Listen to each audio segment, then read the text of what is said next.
I'm S.A. Bradley, and welcome to Hellbent for Horror, a podcast devoted to all things related to horror, where I remind you that you used to love horror movies, and you secretly still do.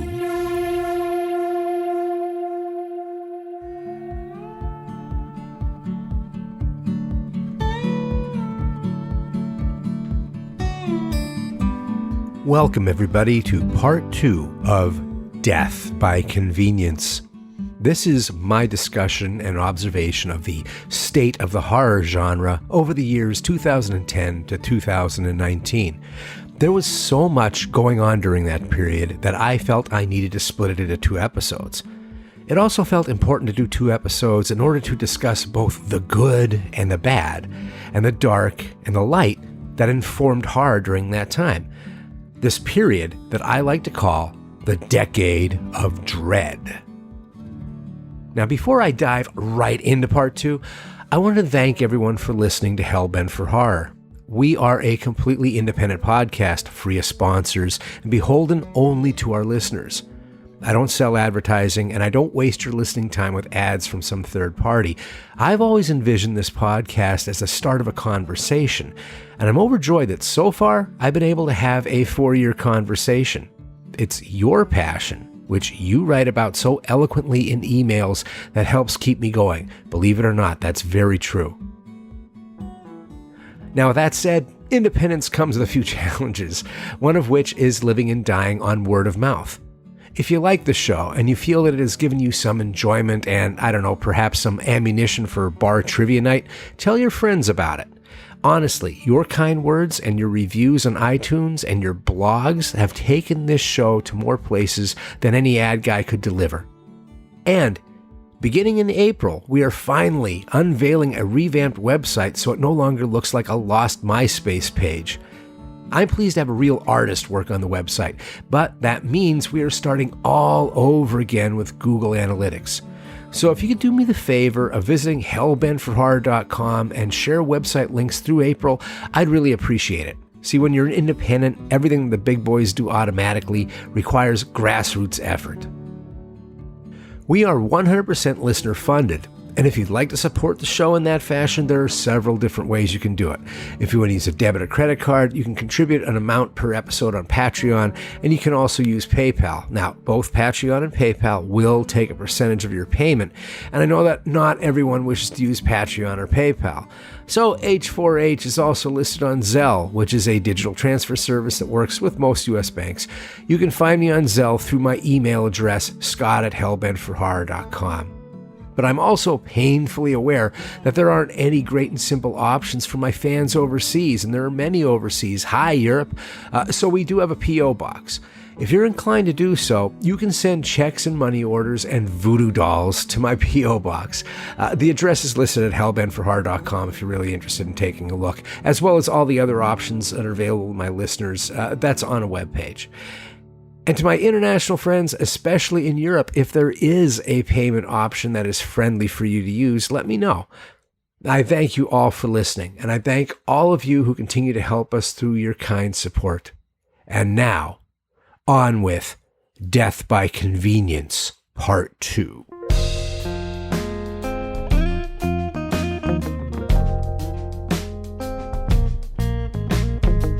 (2010 to 2019) might very well be the most prolific time for the horror genre since the birth of cinema. There were the technological advances with streaming services like Netflix and Amazon Prime and Shudder. These new entertainment outlets allowed a larger viewing audience for small, independent, and international horror movies. There were also cultural shifts in our viewing habits. Binge watching helped popularize the episodic and limited series formats as preferred storytelling mediums.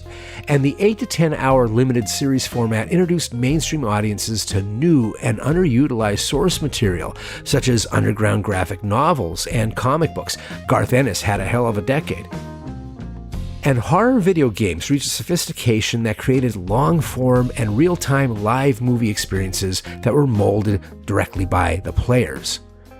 These are some of the things that I discussed that I think have to do with what the state of horror and horror culture has been. part 1 of this story looked at the positives of these events and others. However, it's time to acknowledge the shadow within the culture. So much of this decade splits into the yin and the yang, the dark and the light, the house divided, that I wanted to express that in 2 episodes. And this second episode will be a critical look at some of the trends that, hey, weren't so hot.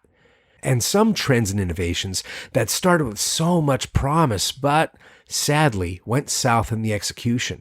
And we'll look at some patterns in movie themes that I noticed that spoke to our collective emotional fatigue and the demons that we damn well need to exercise.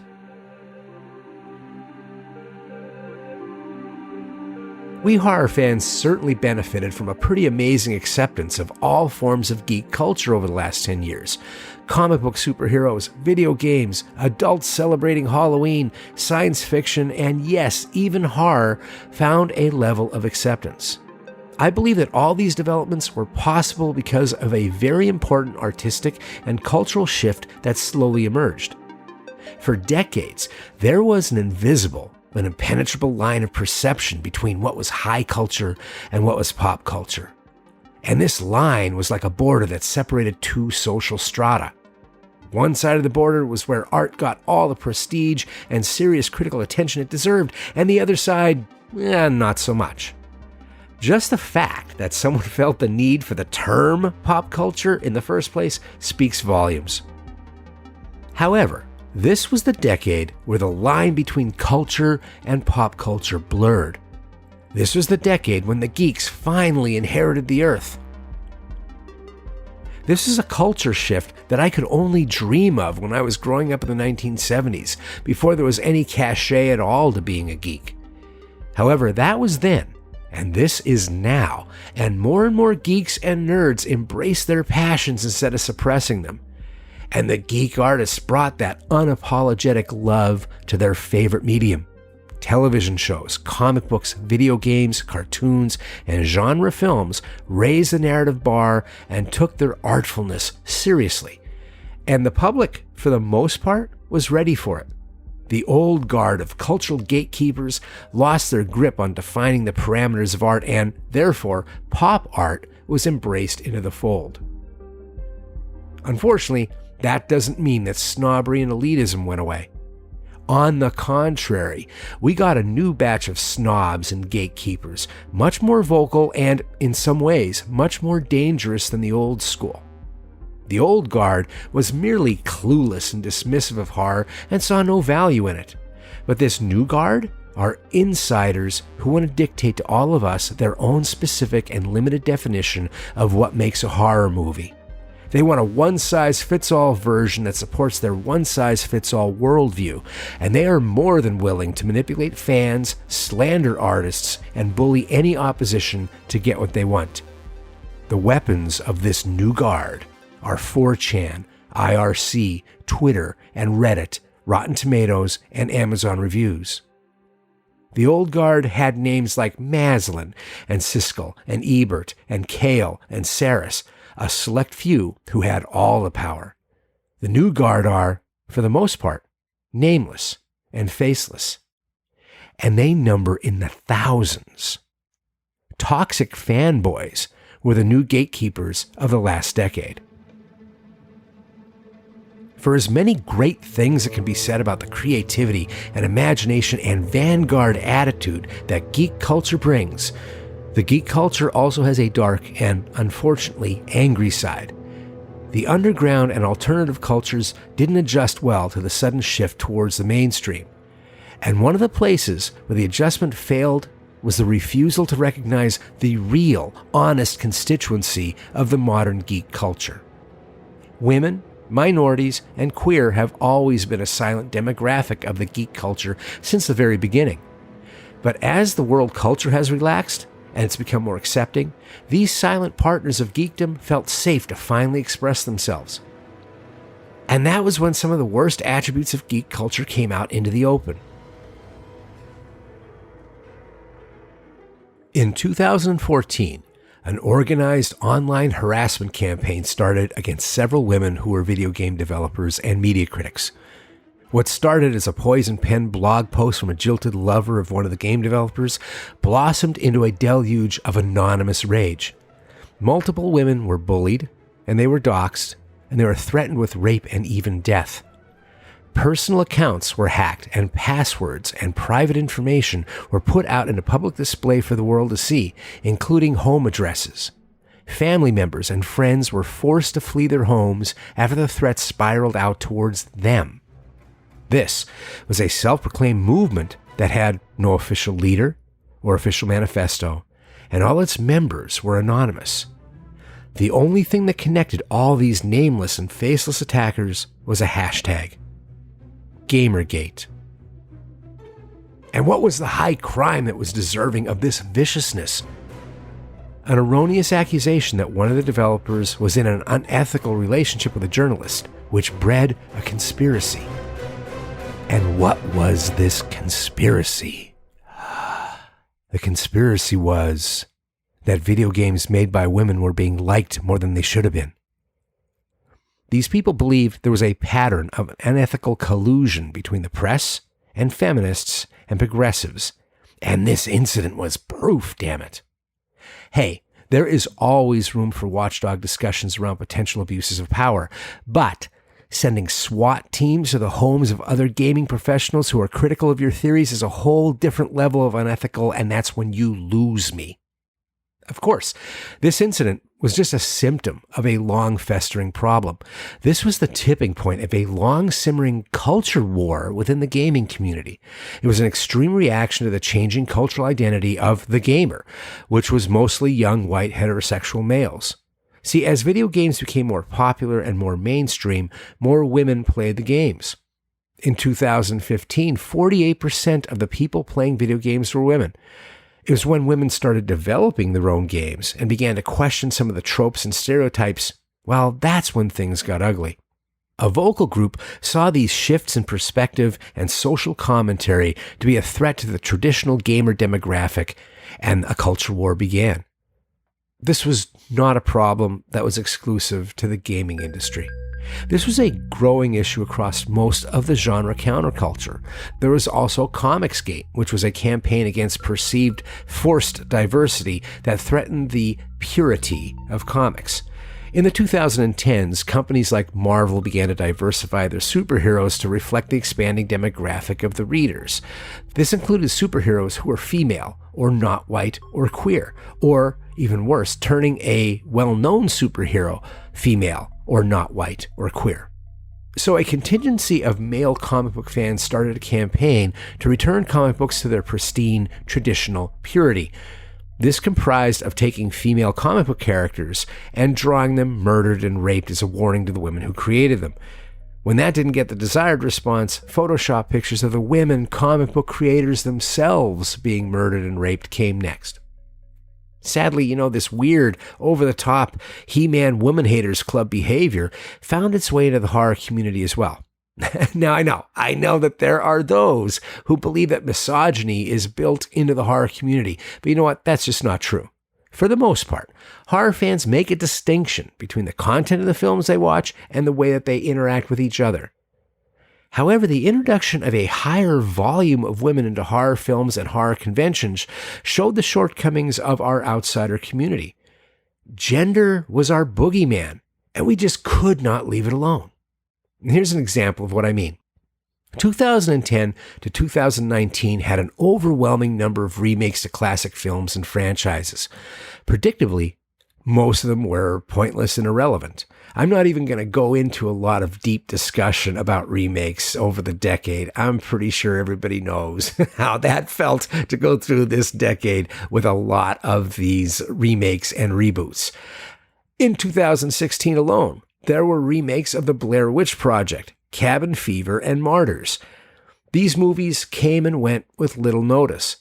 Even 2018's remake of the sacred Dario Argento classic Suspiria certainly got the hardcore fans in an uproar, but the impact didn't go much further than the hardcore fans. It certainly was not national news.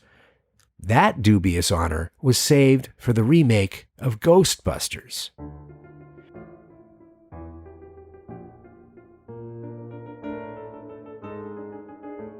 Now, I'm sure I don't have to give a synopsis, but Ghostbusters is a remake where all the main characters are now women instead of men.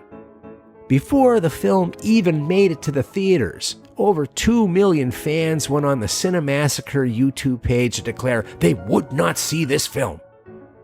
The trailer for Ghostbusters is rated the most disliked on all of YouTube. It became a debate point on talk shows and even became part of the conversation of the presidential campaign trail in 2016. Now, the protests against the film took one of two directions. One was that the protesters were idealists that were fighting to preserve the rich legacy of Ghostbusters. I guess they forget about Ghostbusters too. The other tactic was to frame having women in the lead roles as a form of reverse sexism, that the movie was just a shameful marketing gimmick. All of this was happening before the movie premiered, and most of the cast wisely stayed off Twitter to dodge the vitriol. However, that tactic didn't work, and the debate about this movie continued to heat up, and they were dragged into it. There was a campaign to downvote this film into oblivion on Rotten Tomatoes, IMDb, and YouTube. Now, to be clear, many of the people who were against this reboot of Ghostbusters were merely overprotective lovers of the original film. They weren't haters of women. However, there was a vocal group that made personal attacks on the actors themselves and levied the charge of reverse sexism on the film. These people would immediately state that the issue wasn't gender, and then immediately call the film's gender switch a cheap gimmick. So when you start your debate ensuring everybody that your issue isn't about gender, you know what? You're still the one who brought up gender. Gender's now on the table. Gender's in the air. And it doesn't take long before both sides are pushed into an extended conversation on gender, forced to comment on gender. And before you know it, the comedy movie turns into a cause. And you know what? That's the kiss of death for a comedy about ghost hunters in New York City. In all honesty, though, Ghostbusters could have survived all of that if it was laugh out loud funny and it had an excellent story. Instead, it was just okay. Well made, but mediocre, just like most of the remakes and reboots of the decade.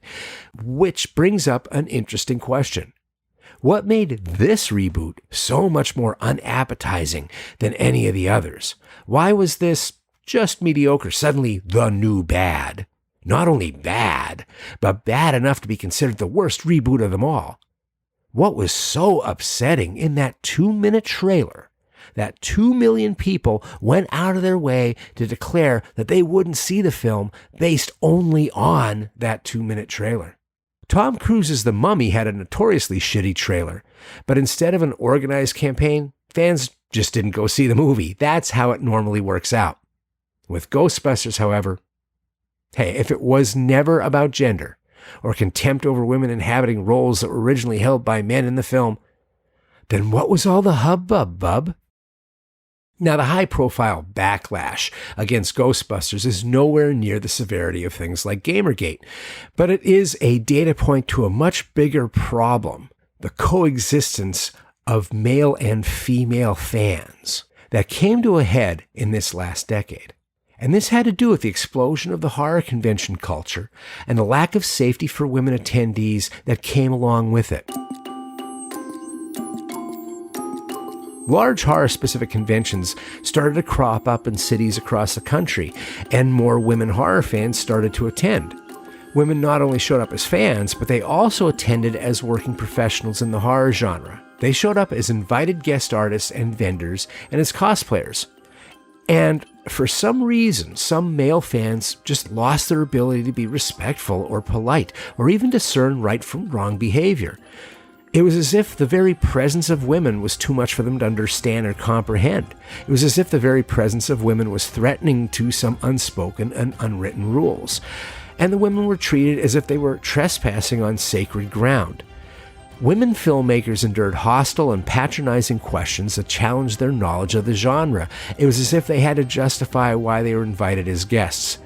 But it wasn't just critical or dismissive fans that made them feel unwelcome. There were a few infamous incidents where male panelists openly condescended to the opinions of their female counterparts. In extreme cases, male filmmakers egged on their female counterparts with rape jokes to start an argument, get some attention. And when the women complained, they were mocked for being too sensitive for the big, bad world of horror fandom, and they should just go home.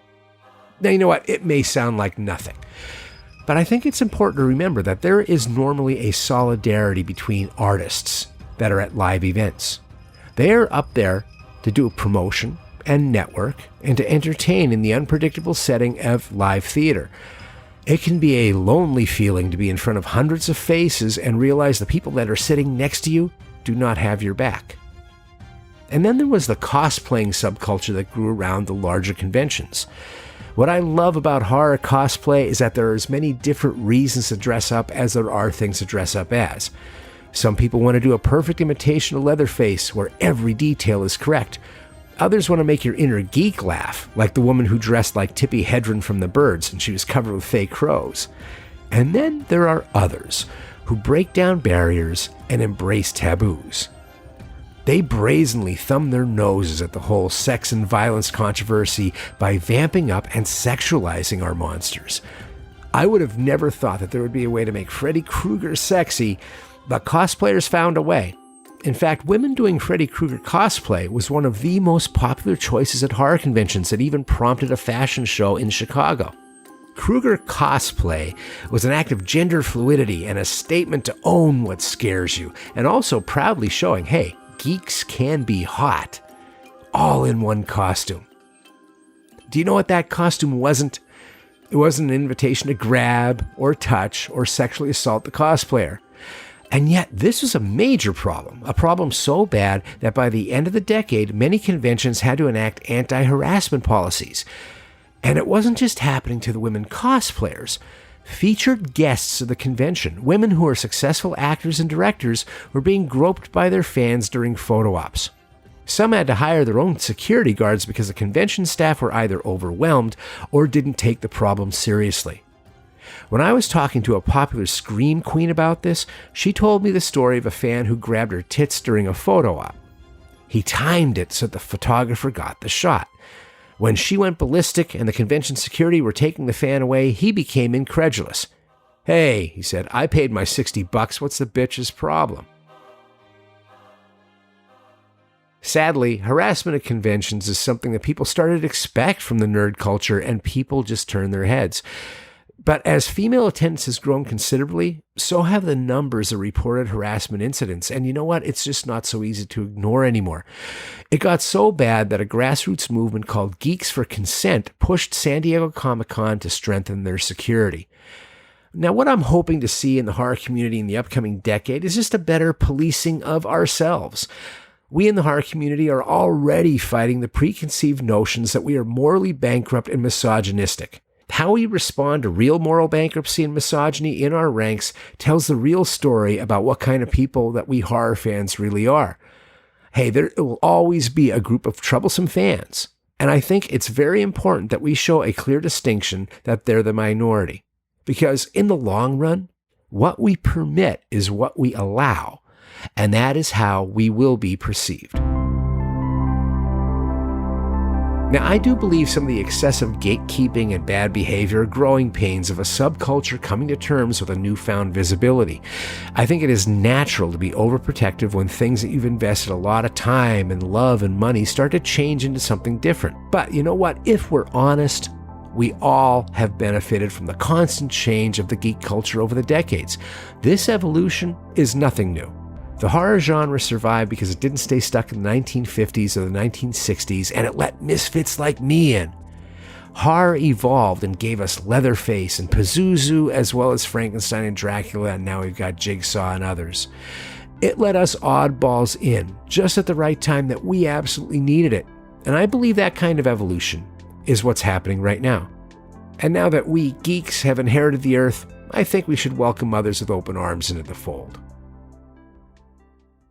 2010 to 2019 saw a big increase in the number of horror conventions and horror film festivals across the globe. And as you probably suspected, it was the best of times and it was the worst of times. Although most of the large fan conventions cater still to the science fiction comic book fan base, conventions dedicated to horror are on the rise. But you know what? They're also not new. Fangoria's Weekend of Horror started in 1985, and there are a few others like Chiller Theater that started in the early 90s. But the pickings were slim, and unless you lived in LA or New York City or Chicago, you needed to travel to get your horror movie fix. Over the last decade, this has changed considerably. There are horror conventions, both big and small, in just about every major metropolitan area in the United States, Canada, and Europe. There are franchises like Fangoria's Weekend of Horrors and the Horror Hound Weekend that have multiple conventions in different cities each year. And there are major conventions like Texas Frightmare Weekend in Dallas and Crypticon in Seattle and Monsterpalooza in Pasadena. Monsterpalooza is so popular that it is a sequel convention called Son of Monsterpalooza. And there are dozens and dozens of medium-sized conventions like Flashback Weekend in Chicago, Motor City Nightmares in Detroit, and Monster Mania in New Jersey, just to name a few. It is a far cry from when horror fans had to go to sci-fi conventions just to see the one or two horror guests that were included on the program. Presently, there are so many horror-themed shows that it has essentially become a circuit, like the comedy club circuit and the rock club circuit. And there are a lot of positives to this, of course. Fans no longer need to miss shows because they can't afford to travel long distances. And the horror convention circuit allows the actors and the creators of horror movies to receive love from the fans and make some money.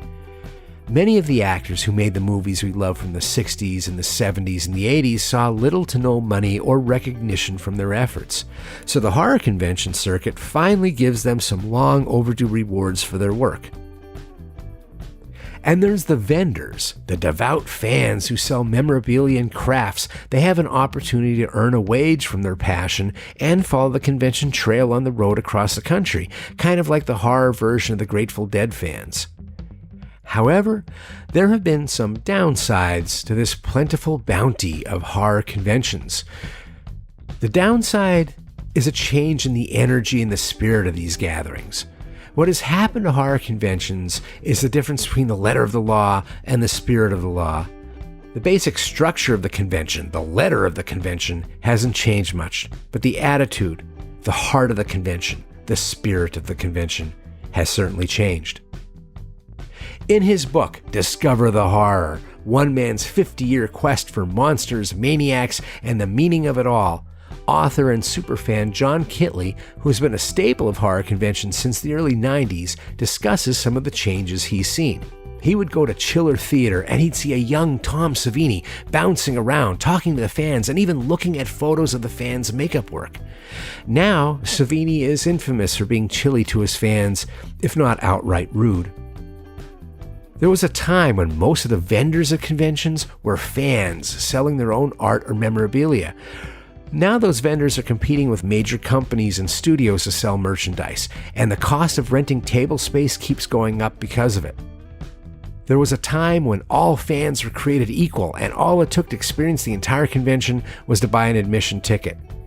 Now there are special packages, VIP and silver and gold packages that let you walk to the front of the long lines for events and autographs. The horror convention, the Garden of Eden for the outcast geek to meet and connect with his own kind, well, now it comes with a set of velvet ropes. Sudden and rapid growth can do that to an event. What started out as a labor of love by small business event planners ended up becoming a major industry in just a little over a decade. It begs the question, what changed that suddenly made horror such a big business crossover event when it really hadn't changed much over the decades? Now, there are probably many reasons, but there were two events whose impact would be impossible to ignore. The first was the San Diego Comic-Con becoming a cultural phenomenon and a legitimate influencer of the entertainment industry. And the second was the television show that became the most watched series in the history of cable television, The Walking Dead. The rise of San Diego Comic-Con as a major Hollywood player was a pivotal point that showed that the geek culture had finally arrived. Comic-Con was so influential in the last 10 years that its massive success helped other conventions grow, and it brought investors to create new ones. Everybody wanted to find the next Comic-Con or create the next Comic-Con and get some of that Comic-Con cash. Comic-Con was the widely attended mecca for comic book and sci-fi nerds for decades, but it was also the geek world's best-kept secret. Nobody went there except for geeks. Nobody in Hollywood took it very seriously, except for outsiders like Kevin Smith and Olivia Munn. But when comic book movies like Spider-Man and The Dark Knight and Iron Man became franchise movies, Hollywood started to show up. Within a short period of time, San Diego Comic-Con became as important to a movie's promotion as the Cannes and Sundance film festivals. The buzz generated at Comic-Con can make or break a genre film. And that brings me to how the San Diego Comic-Con gave life to a little cable network zombie show called The Walking Dead. Back in 2010, the first Walking Dead panel was held at Comic-Con a few months before the show's October premiere. The first part of the panel only had Greg Nicotero, Frank Darabont, and comic book creator Robert Kirkland because the cast were relative unknowns. Nobody was coming to see them. After some discussion about this zombie show, they introduced actors Andrew Lincoln, Sarah Wayne Callies, and John Bernthal. And what changed everything was that they showed the brand new trailer for the series, an exclusive peek at this new show only for those Comic-Con attendees. And after that, this little known and little advertised horror show on AMC went on to blow away the competition when it aired. The Walking Dead was a perfect storm because it appealed to genre fans outside of the horror community. In that first crucial season, The Walking Dead delivered as a legitimate horror show that satisfied horror fans. But it also brought in Comic-Con science fiction and fantasy fans with its comic book cred and its concentration on character and pathos. As word of mouth started to grow, more mainstream audience came to see what all the fuss was about, and next thing you know, a phenomenon was born. The Walking Dead started so strong, and its initial impact on horror was positive, but after 10 years, its legacy just doesn't look so hot. The show itself started to lose horror fans as early as the third or fourth season, as it became more formulaic and it pandered more to the mainstream. But I think what is even more detrimental to its legacy is the flagrant and unapologetic consumerism that this flesh-eating zombie show created. And I get that there is a lot of irony in my saying that because the horror genre itself is proudly exploitative and not at all shy about promotion. But The Walking Dead used its extreme popularity to become the 500-pound gorilla of the horror genre, doing everything for the cash grab. Nobody could get in its way. Not only did this show have spin-offs, it also had a live talk show right after every episode to talk about the episode you just watched. What started out as a fun geek chat became the old QVC infomercials where everyone loves their cubic zirconia rings just a little too much. And then there was the love fest between San Diego Comic-Con and The Walking Dead, which turned every cast member that was ever on it into a celebrity. These cast members became staples at horror conventions across the world, and they commanded top dollar from the fans for their autographs. It was like this phalanx of $100 bills.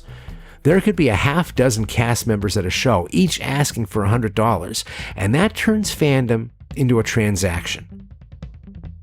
And that is on top of the guaranteed contract money they get from the convention promoters. I am all for paying what the market will bear, but as the expenses rise, it cannot help but change the priorities of the convention. So the shows become more geared towards selling photo ops and autographs and VIP after parties because they are in the hole for these stars. The big names will bring a larger audience and more attendees, and that also means longer lines and a need to move people in and out quicker. You start having these voices over the loudspeaker that are trying to sell you photo ops with your favorite horror movie ensemble all day long. Every square foot of the vendor's room is packed with merchandise tables, but there's no public area with chairs for people to just sit and rest their feet. You are compelled to keep moving, keep buying, or go home. When the business model serves the dollar over the fan, the convention's energy changes from excitement to anxiety, and everybody feels it. And unfortunately, sometimes it brings out resentment and a misguided sense of entitlement from some fans. Someone maybe who decides that $60 buys him a tit grab. To be fair, the emphasis on celebrity autographs started long before the 500-pound gorilla that is The Walking Dead. But there's something about the success of The Walking Dead and the amount of wealth it generated and the priority shift that amount of wealth brought with it that just doesn't sit well with me. If I'm honest, The Walking Dead feels like the horror equivalent of stolen valor, because these folks are making a ton of cash off the ideas and visual aesthetics of the late George Romero. Romero never got a single directing gig for an episode or a cameo, and he wasn't even acknowledged on screen until after his death. And then AMC fired Frank Darabont after the first season. Darabont was a legitimate connection to horror, and he brought the same kind of grit and dread he delivered so well in Stephen King's The Mist. Once he was fired, the executive producers slowly and quietly distanced the show from the horror genre. This became apparent in how the showrunners handled the furor over the brutal and gory murder of a beloved character in Season 7. In my opinion, it was a relentless payoff to that season's dark storyline about the moral ambiguity of leadership in times of crisis. The theme and the violent climax were a return to the show's horror roots. I celebrated it. I laughed. I applauded. I was like, yes, this is how I'm supposed to feel watching a show about horror. And the mainstream audience, who obviously forgot they were watching a show about the zombie apocalypse, lost their fucking minds. The talk show after the episode went from being an infomercial to a crisis hotline, and the executive producers went into damage control. Essentially, the showrunners apologized for there being horror in their horror show. And you know what? That was the end of that show for me. It may seem like I'm picking on The Walking Dead, but it was the 500-pound gorilla of the horror genre of the last 10 years. And it kind of hurts, because I so much promoted this show and I so much enjoyed it. And I knew that the 13-year-old me would have done anything to have that show. But it was a juggernaut that steamrolled over every aspect of the horror genre and ended up being more about marketing than anything else. And, fairly or not, that 500-pound gorilla was emblematic of the over-commercialization of horror conventions at the expense of fans. The irony is this: the problematic issues all stem from the good intentions of making things convenient for the fans and the guests and the promoters. More venues, and more variety, and bigger stars, and special packages, and VIP treatment are all entitlements of convenience. Now that horror fans have the convenience of more conventions to attend, they may find themselves priced out of them anyway. In part 1 of Death by Convenience, I mentioned the importance of streaming services to the expansion of the horror genre. Netflix and Amazon expose a new audience to independent horror filmmakers who would normally get lost in the movie theater shuffle. And these independent horror filmmakers had a new and large audience open up to them. It seemed like the once impossible access to audiences was finally wide open to the indie filmmaker. When streaming was first rolled out, both Netflix and Amazon were desperately looking for as much content as possible. So, as it almost always happens with a new idea, the media giants decided to court the low-budget independent filmmakers. And, as it almost always works out, most of these independent filmmakers specialized in horror movies. Amazon created the Video Direct service, a self-distribution platform for creators who are not represented by a third party, like a film studio. This is a chance for the little guy to get their films out in front of the public instead of relying on getting discovered at a film festival. The filmmakers create a distribution account, and they retain ownership of their work, and they get a cut of the royalties. Early on, Amazon emerged as the strong leader in the market, especially via their Prime streaming service. Because Prime was a subscription service, movies included in the package felt like they were free, so it was easier to get people to watch them. This format was a hit with audiences because it was more convenient than rentals, cheaper than theaters, and there was a lot to choose from. And this benefited both Amazon and the filmmakers, as the service got the content it needed and the filmmakers were finally able to get paid. When Amazon first opened up their platform to content creators, they were paying 15 cents an hour per customer viewing, sometimes more. Everybody was getting what they needed, so this was perfect symbiosis. So, of course, there's no way that shit could last. Indie filmmaker Michael J. Epstein, whose credits include Blood of the Tribades and Clickbait, told me about his experience. Under this system, Michael and his wife and creative partner Sophia Cacciola were able to recoup film budgets and make a profit. "We even thought we had it figured out for a minute," said Michael. "There was a path to a middle-class filmmaking career.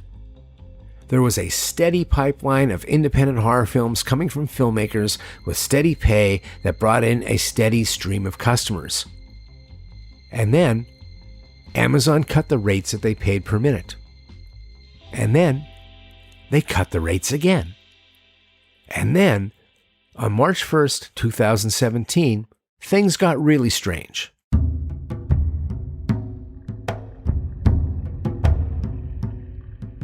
A form letter went out to a large portion of the independent horror filmmakers and boutique distributors who had films on Amazon.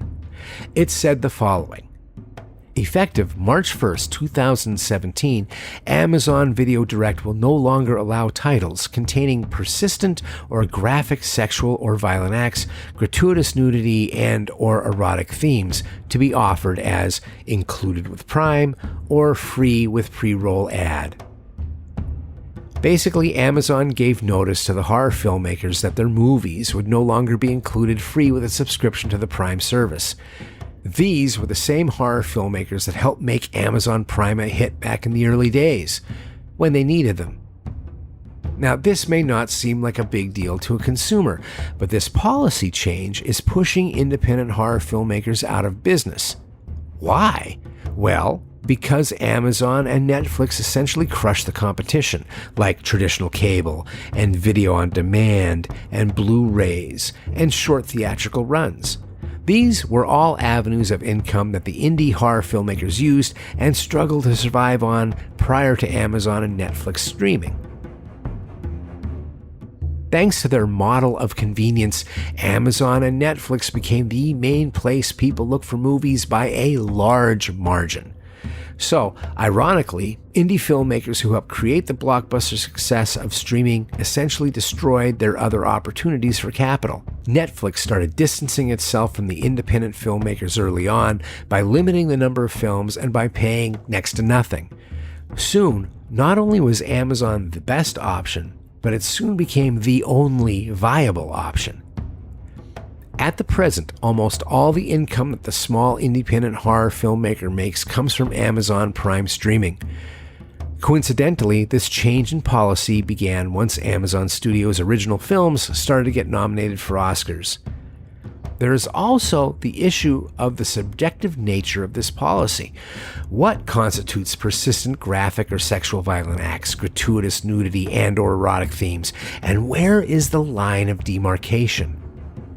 As columnist Oksana Osachi wrote in her article entitled "Amazon Prime Hates Your Horror Movie," there are inconsistencies. Movies like Harvest Lake and Blood of the Tribades were removed from Amazon Prime, but The Greasy Strangler is still available. If you've seen The Greasy Strangler, you're aware that there is full frontal male nudity aplenty, and that's probably the least offensive thing in the film. Now, I'm not saying that The Greasy Strangler should be removed from Amazon. What I'm saying is that this policy change seems to be biased against economic backlash rather than moral backlash. The Greasy Strangler was not only an underground hit, it was also produced by actor Elijah Wood and director Daniel Noah. It was distributed by their production company, SpectraVision. To remove The Greasy Strangler would be to risk pissing off Frodo and losing the chance to make some money in the future. On the other hand, who cares if you kick filmmakers who have no third-party representation to the curb? And Even worse for the small indies that do get pulled from Amazon Prime, they are subjected to a different search engine algorithm. The default view in Amazon's search engine is to exclude any adult and mature items, and these movies suddenly become invisible. As it stands now, indie horror filmmakers are stuck uploading their films to YouTube or paywall websites in hopes of making some money. Hey, Amazon and Netflix are private companies and they have the right to only host what they want to host. But removing films by artists who have no third-party representation shows an indifference to the work and the profession of filmmaking. So as great as streaming services were in expanding the reach of horror films, they became the gods that giveth and the gods that taketh away. Not only did the small indie films disappear, but streaming services would only carry some films for a limited time. One moment fans are cheering the variety of films, and the next they were upset when films would disappear at the end of the month. Growing up in the age where a film lover could own a hard copy of their favorite movie, streaming has always been a two-edged sword. Yes, streaming allows for a vast catalog of films, and the cloud is a far more efficient storage area than my bookcases. And you don't even need to leave the couch to order a movie and watch one, or switch to a new movie if the first one sucks. But the only way that I can't watch my favorite films is if I lose the disc or it breaks. And I have to say that I think streaming services, with all the convenience and wide variety of films that they offer, they've allowed us to develop some bad movie watching habits. Because we don't have to leave the couch, and because so many films are included free with streaming memberships, we make them disposable. Attention spans for movies on streaming services have gotten so short that Netflix changed its definition of what counts as a viewing. The view metrics changed from 70% of a film down to 2 minutes.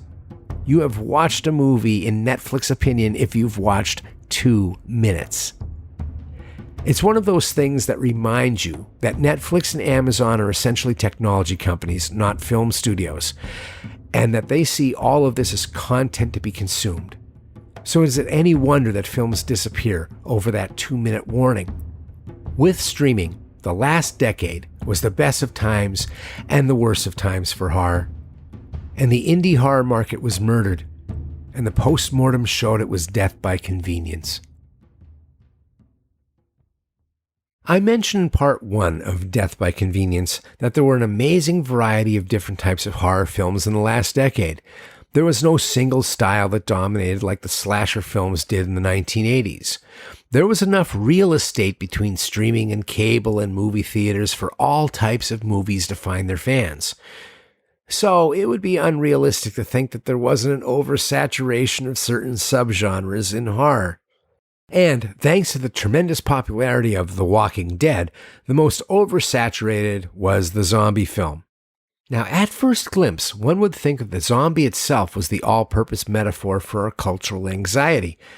But if we look at the movies over the last decade, the zombie itself is just a transmission device, an interchangeable monster. I think the focus of our culture was based more on our anxiety around a seemingly inevitable coming apocalypse. Whether it be the undead, or bacterial infections, or alien beasts, or nature itself changing the rules, we were obsessed with the apocalypse. Perhaps we unconsciously, or even consciously, felt that civilization was due for a major shakeup and a wake-up call. Our popular culture was preoccupied with something more ominous and severe than an economic downturn, or a blackout, or a hurricane. If you listen to this podcast during its original drop date of April 2020, you're in quarantine at your home from COVID-19. Movies like Train to Busan, The Girl with All the Gifts, Annihilation, 10 Cloverfield Lane, The Cloverfield Paradox, It Comes at Night, A Quiet Place, the remake of Cabin Fever, Viral, a horror movie about a quarantine, Cargo, and Bird Box showed not only how diverse the apocalypse could be for storytelling, but also how we couldn't stop thinking about an apocalypse. But it wasn't just the theme of civilization being brought to its knees from an outside force that found its way into our horror stories. There was an underlying dread, an anxiety that this was all happening because we were bringing it all down upon ourselves, that we had played too close to the flame and now we got burned. And in the back of our minds, perhaps we secretly felt that we deserved it. Well, not us per se. I mean them. Those people. You know who I mean. And this is what's scary. One half of the country blames the other half for summoning the four horsemen. And both halves feel that they are the victims of circumstance who are forced to fight for survival because of the sins of the others. This was the central theme behind the Decade of Dread. This was a tense and anxiety-ridden decade where ideas were divisive, lines were being drawn in the sand, and sides were being chosen. It was also a decade where it felt like the whole world was suffering from an anxiety attack. It seemed that everybody was waiting for the next shoe to drop. And that slow burn of dread could be felt throughout our culture. And because of that, our horror stories reflected that back at us. In other words, the horror genre did exactly what it is meant to do. Whether consciously or unconsciously, horror taps into the things that make us anxious, that outrage us, or that upset us. So I want to comment on some trends that I think reveal a little bit about our level of anxiety and the sources of our frustration.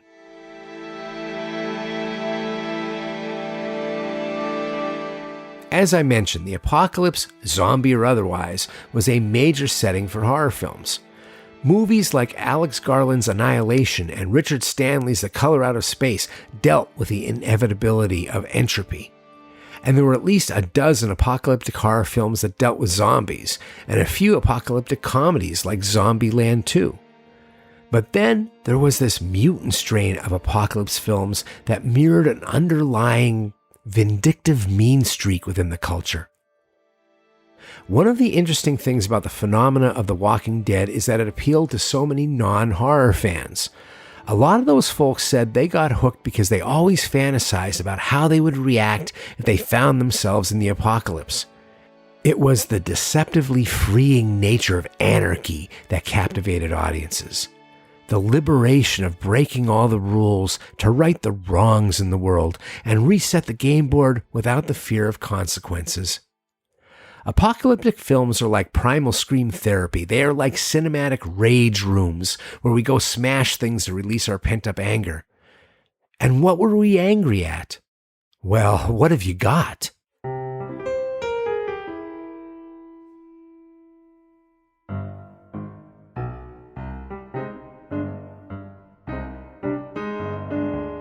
You could see the barely concealed anger in how several filmmakers deviated away from zombie lore in their movie plots.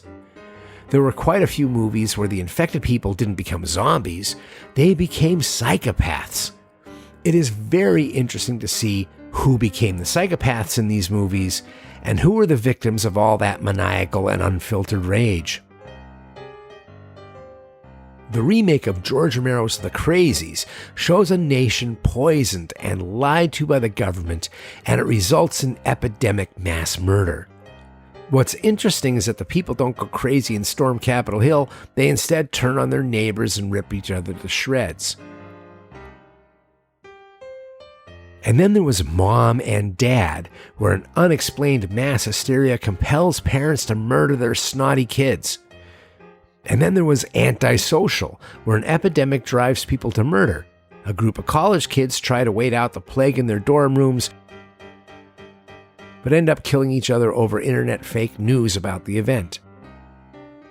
There was also the Soska Sisters remake of David Cronenberg's Rabid, where a botched plastic surgery using stem cells starts a pandemic. In this film, medicine and the news and entertainment conspire to keep us afraid of each other. In this film, medicine and news and entertainment conspire to keep us afraid of each other, and the toxic behavior eventually turns homicidal.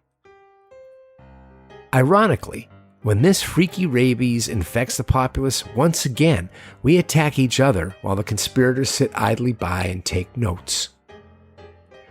And then there was the weirdly introspective apocalypse in the film Bird Box, where civilization is infected with mass suicide. There were invisible forces that subliminally made people see their deepest despair and sorrow materialize right in front of them, and the despair would be so unbearable that they'd kill themselves. The only way to avoid the unbearable sorrow and despair on display in the world was to essentially blind yourself. Yeah, there's no fucking subtext in that scenario, is there? And then there was Mayhem, a movie where a virus infects an office building and white-collar workers kill each other like it's battle royale. Corporate distrust also drives the Belko experiment, which distills the apocalyptic theme into one fortified office building. All the doors and windows seal shut, and a voice on the intercom tells the workers that they need to murder a fellow employee or die themselves. It speaks volumes that once again the focus is how the average worker will kill each other while the bosses upstairs take notes.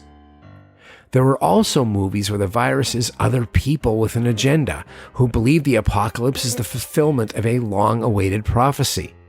Cults were an unexpected trend in this past decade, where religious zealots jump-started the end of days, like the movies The Veil and The Void.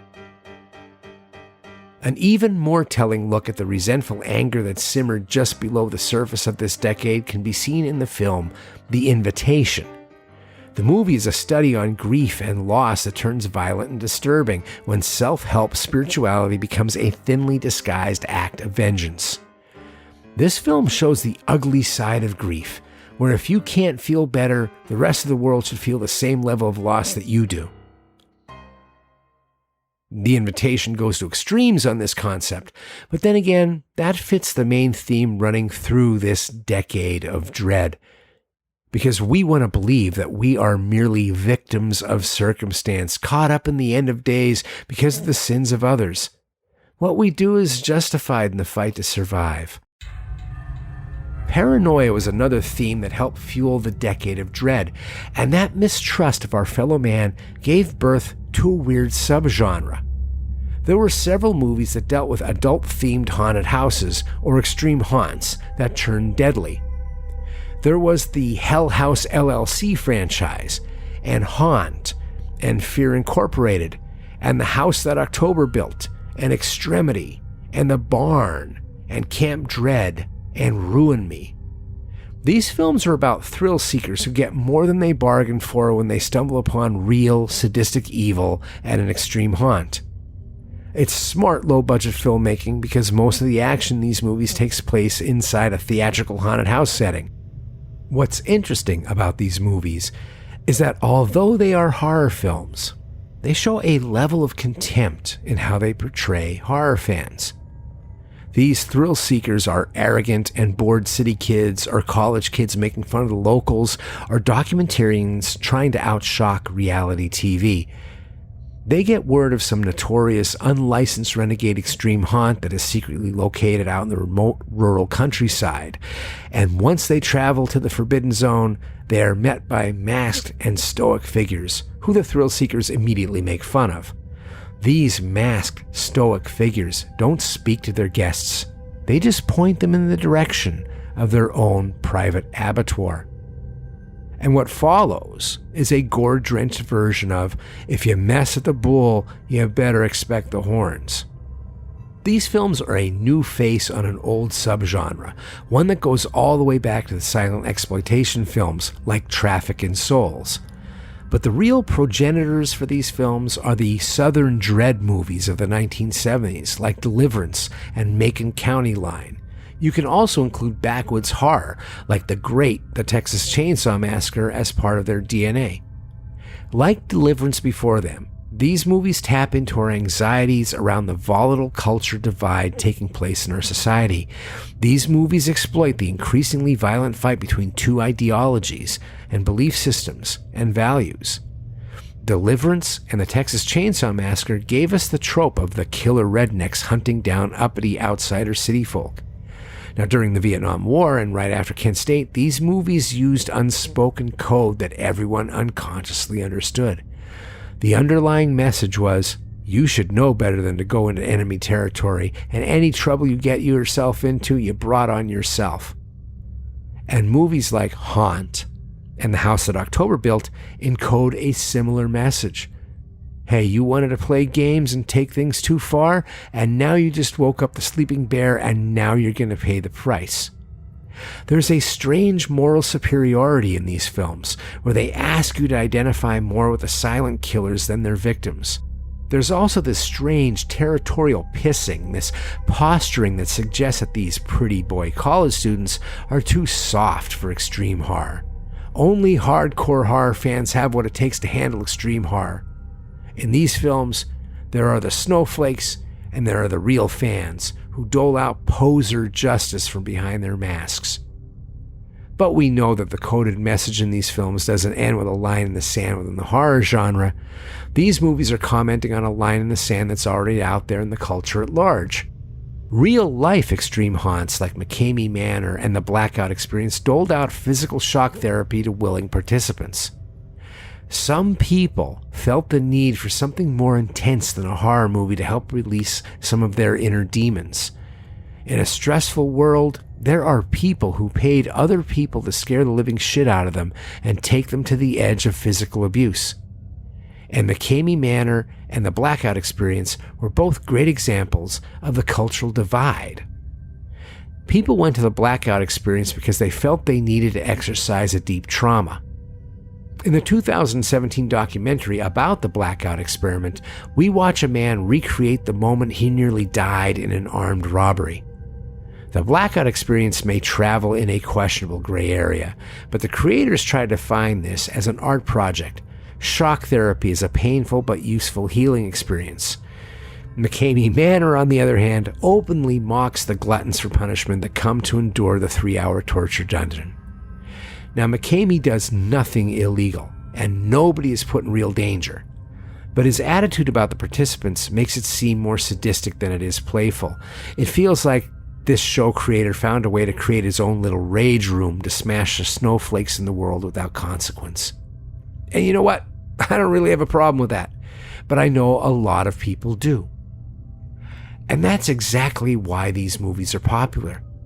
Because horror is supposed to poke at the things that drive us crazy and upset us. And most importantly, it holds a mirror up to us and reveals to us some of our nasty shadow side that we didn't realize was showing. And the nastiest shadow that the horror movie happily exploited was the anxiety driven by the cultural divide of us versus them. And that brings me to the moment in this 2-part episode that you've all been waiting for.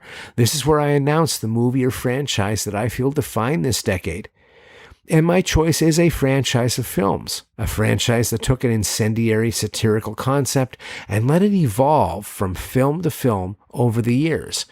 Each film in this franchise is a barometer of the rising attitude of anger and distrust of each year that they were released.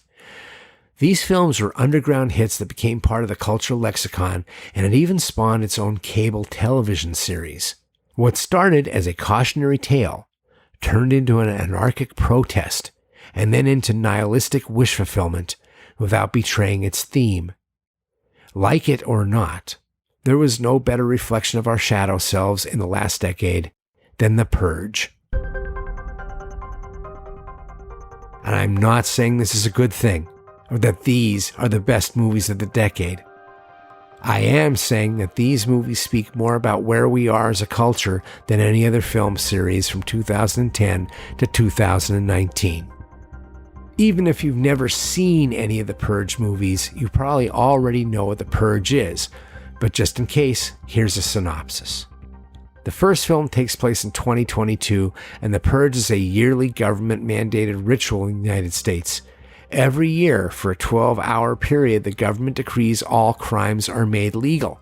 This is done to allow for a release of the rage that naturally builds in people living in the modern world.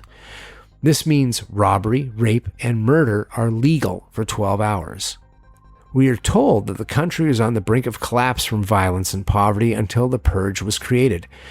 Since the purge night started, unemployment is now at 1%, crime is at an all-time low, and violent crimes barely exist.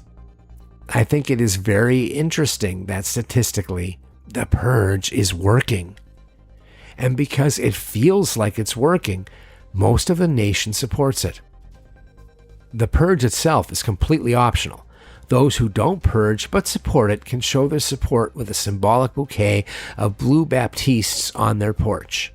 Kind of like putting lamb's blood on your doorpost to keep your firstborn from being killed by God's wrath in Egypt. Hey, you're free to voice your opinion and be unsupportive. In fact, people go out of their way to tell you how everyone is entitled to their opinion, and that's what makes this country great. Now, not everybody purges, but the number of active participants is on the rise, which means you can completely ignore that it's happening and let this little ritual move forward for the greater good. But of course, you live in the United States, and if you do, you're on the purge game board, so you better lock your doors and load your weapons. This makes the new economy all about home security, and the business is really good. Experts come on television and normalize the purge by talking about how it strengthens the country and is constitutionally sound. Schools teach the history of the purge in their curriculum. The politicians tell the country that we are all in this together. However, all government officials are granted immunity from the purge. Now, the first film had a good premise, but the second film, The Purge: Anarchy, expands to show the world outside of a rich neighborhood. And it plays out the idea of class war and culture war and how the rules change depending upon which part of the hierarchy you're in. The movie is full of bizarre and disturbing visual images that speak to the ideologies of both the far left and the alt-right. We also see people who support the purge, like a police officer out to kill the man who murdered his son, come to a harsh realization that even though the purge needs support of people like him, the rules are skewed to the rich and powerful and the system is rigged. The next film in the franchise is The First Purge, which fills in the history behind the phenomenon, how we got here from there. We see a third political party known as the New Founding Fathers of America come to power. Essentially, to fulfill campaign promises to reduce the crime rate to below 1%, the government uses Staten Island for a social experiment. There will be no laws on Staten Island for 12 hours. Now, nobody has to stay on the island, but if they do stay, the government will pay them $5,000.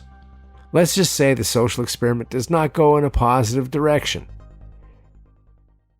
You know, it is fascinating to read reviews on IMDb and Rotten Tomatoes of the Purge franchise and see how they skew to political beliefs. The films are called reactionary garbage and regressive social politics and liberal screeds and alt-right propaganda. What is even more fascinating is to see both sides of the political spectrum become upset as the purge deviates from their own philosophies as the franchise continues. You know, neither side seems to have any real issue with the key point behind the purge, which is government legalized murder for economic stability. Both sides embrace the deceptively freeing nature of anarchy that the purge makes so seductive. Both sides of the cultural divide embrace the liberation of breaking all the rules to right the wrongs in the world. Both sides daydream about the wish fulfillment of resetting the game board without the fear of moral consequence. Both sides seem fine with there being the purge. They just don't want to be the reason that there is one. I think that the purge is here, but the murder isn't literal. It's emotional and spiritual death, a far melancholier apocalypse than most horror films try to show.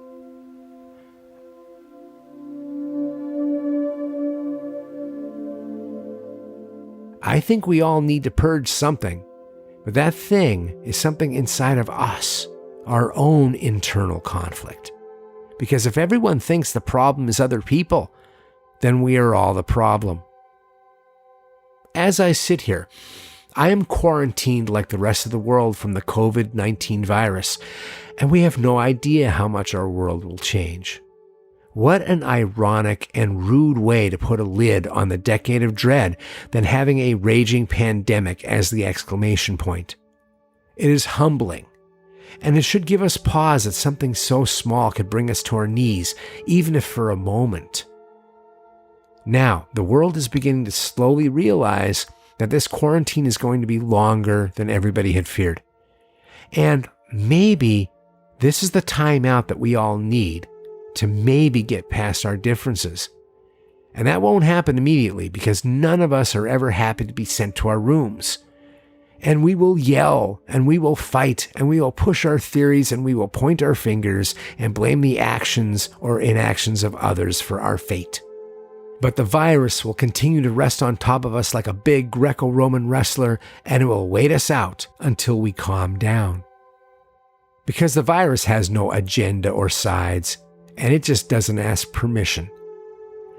And maybe when the steady passage of time proves to us that finding out who's right or who's wrong is immaterial, maybe we will finally leave the decade of dread behind us.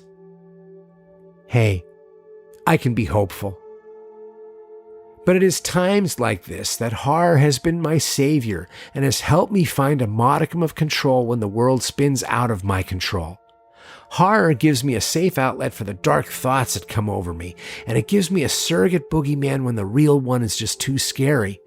Because real world problems are heavy, but a horror movie will never hurt you. And it is in that spirit that I'm going to leave you after I give you my list of movies from 2016 to 2019 that I think were worth a watch. I didn't get them all, but this is a pretty good list.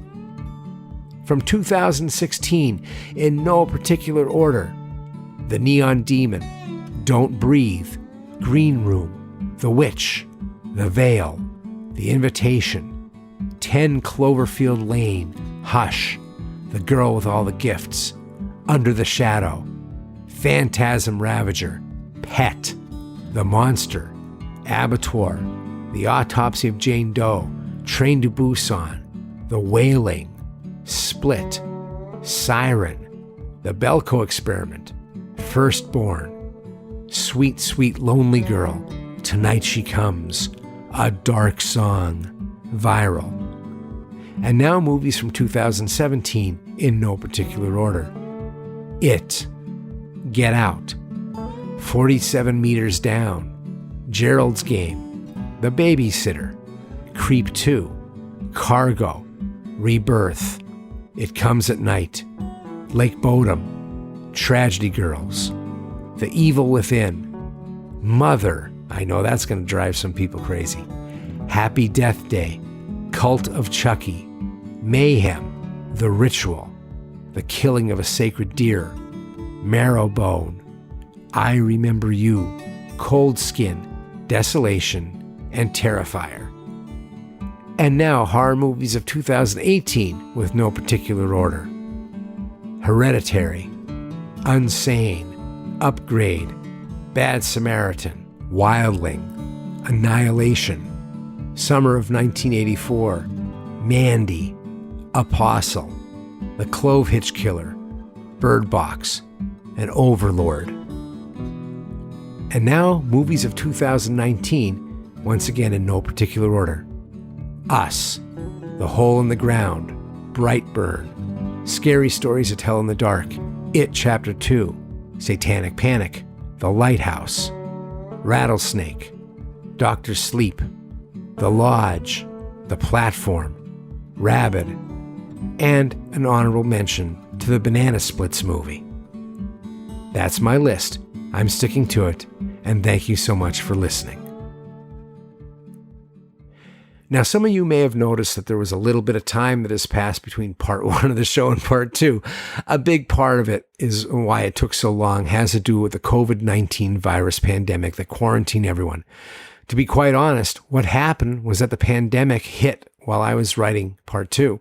Now, part two is very critical of some of the developments in horror over the last decade, and before the pandemic hit, it felt like a reasonably strong episode. But once the apocalyptia melancholia hit, my criticisms of the decade felt so silly and so small and so whiny in comparison. So I had a really hard time writing this and completing it. I could have written another piece, but I felt like I owed everyone a part 2 after I had announced that I would do it. While I was so critical of my writing, I didn't take into account that everyone might just want to hear anything that isn't the worst news in the world right now. I say I'm here to start conversations, and I'm here to tell you stories and hopefully entertain you. I apologize for taking so long to say hello one more time. Let's talk again soon.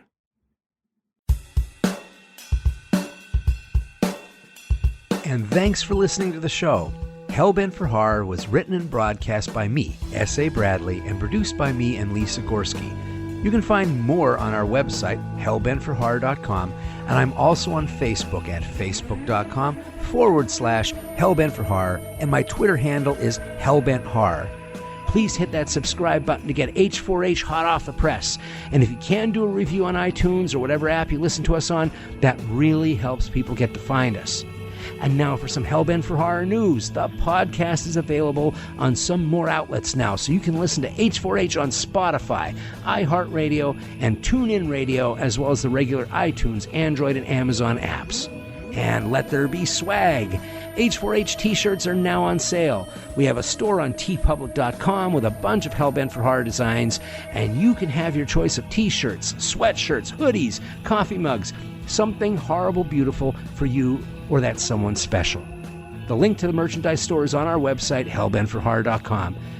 And until we meet again, stay hellbent.